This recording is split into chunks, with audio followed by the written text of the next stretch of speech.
Thick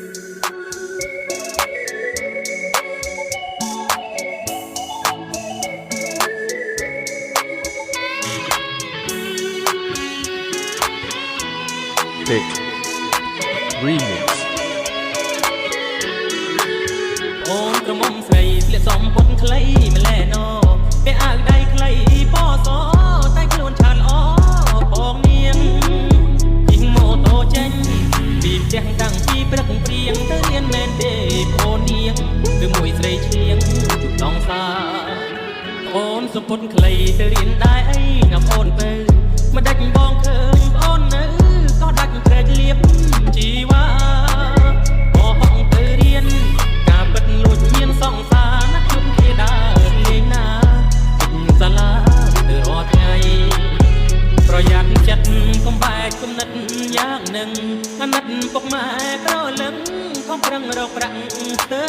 ខ្សែលំបាកទាំងកាយទាំងចិត្តក៏ព្រមស្រីថ្លៃសុំចិត្តទៅណាបងស្រីកុំខត់គាត់ទៅណាពើអូនក្រមុំស្រីគិតមើលជាថ្មីទៅនាងឈប់ដើរលេងដើរច្រៀងទៅរៀនល្អជាងកុំនៅជិះម៉ូតូដុកអបគ្នាតាមដងផ្លូវបងលែងមើលសៀវភៅឲ្យពុកម៉ែទៅខ្មាស់គេ